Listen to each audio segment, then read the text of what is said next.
આજે ગુજરાતમાં કાયદો અને વ્યવસ્થા કથળેલી હાલતમાં છે।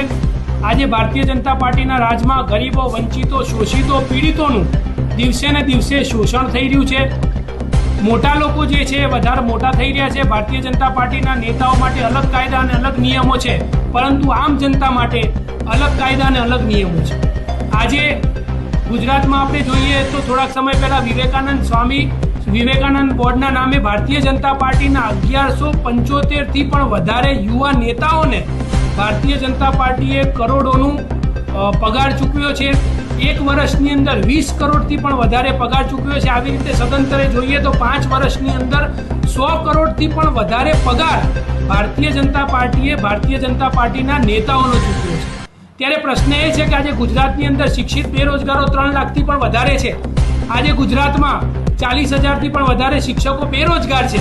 ત્યારે એમને રોજગાર આપવાની જગ્યાએ ભારતીય જનતા પાર્ટીના નેતાઓ ભારતીય જનતા પાર્ટીના નેતાઓને માલામાલ કરી રહ્યા છે। આજે મારે વધારે વાત કરવી છે કે ગુજરાતમાં ચારે બાજુ ખાડા પડી રહ્યા છે।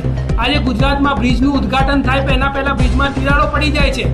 ચારે બાજુ ભ્રષ્ટાચારનો રાફડો ફાટ્યો છે, પરંતુ આજે આ ભ્રષ્ટાચારના ખાડામાં 95થી પણ વધારે લોકો મૃત્યુ પામ્યા, ત્યારે એની જવાબદારી લેવામાં ભારતીય જનતા પાર્ટી પીછેહટ કરી રહી છે।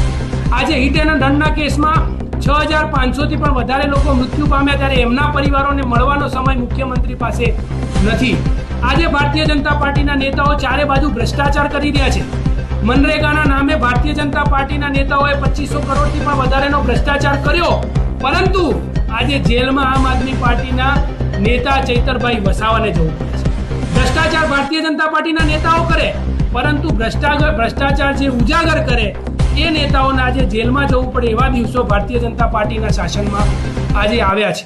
આજે આવો જ તાનાશાહી ભરેલો એક નિર્ણય ભારતીય જનતા પાર્ટી દ્વારા કર્યો છે, જેનો મારે કહેવું છે કે આજે ગુજરાતમાં ભારતીય જનતા પાર્ટી દ્વારા રોજિંદા મહેનત કરીને પોતાનું ગુજરાન ચલાવતા એવા શ્રમિકો માટે જેમનો દિવસનો કામ કરવાનો સમય જે 8થી 9 કલાક હતો તે વધારીને 12 કલાક સુધી કરવાનો નિર્ણય ભારતીય જનતા પાર્ટીએ કર્યો છે।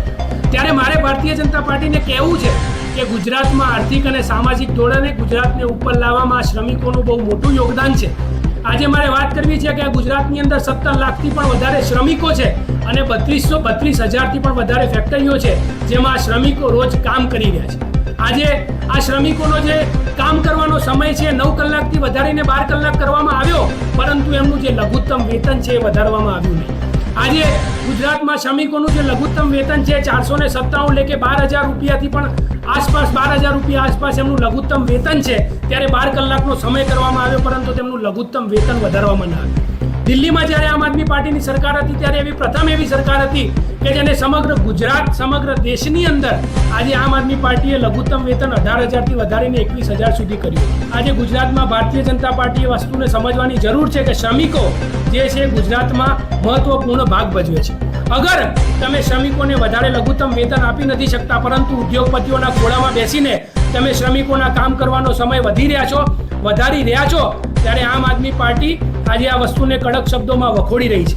અને આમ આદમી પાર્ટી ભારતીય જનતા પાર્ટી સમક્ષ માંગ કરી રહી છે કે આ ભારતીય જનતા પાર્ટીએ જે વટહુકમ જાહેર કર્યો છે, આ વટહુકમને ભારતીય જનતા પાર્ટી ત્વરિત ધોરણે પાછો લે, નહીં તો આમ આદમી પાર્ટી શ્રમિકો સાથે રહીને એક બહુ મોટું જન આંદોલન કરશે।